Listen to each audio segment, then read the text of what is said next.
I'm the CEO and founder of Dope Mom Life.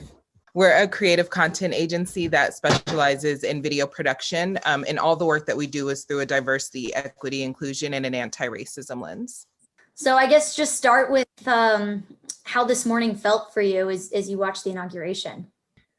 Being a girl from Colorado Springs, I understand how important representation is.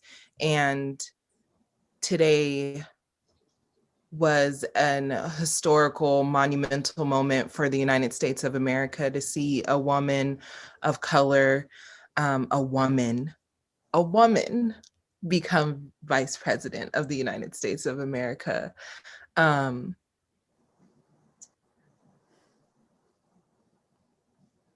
It's beautiful.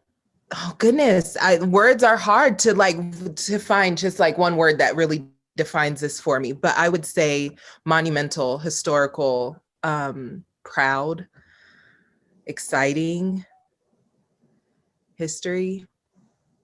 And you were talking about your grandparents. Tell me a little bit about that.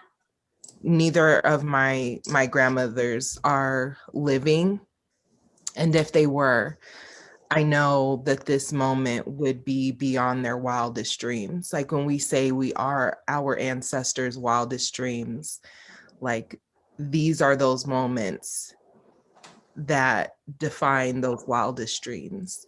This is a moment where we can say like, our ancestors are up there dancing and having a ball. And I know from your bio that you have a son and a daughter. So what do you hope that they take from today? Yo, I have an 18-year-old son that's getting ready to go out here into this world. He's a senior this year. And right, for him to see someone who represents him, who looks like him, when President Obama became president, was a moment for him to say, like, I see myself in that space. I can attain that because I can see it, right? Like, once you can visualize something, you can accomplish anything. And like, that was a visual representation for him.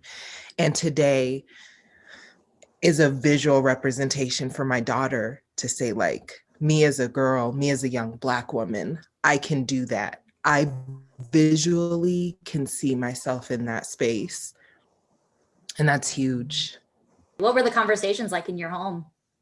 My dad marched with Martin Luther King, and like my dad was from Belzoni, Mississippi, and lived that life of segregation and extreme racism.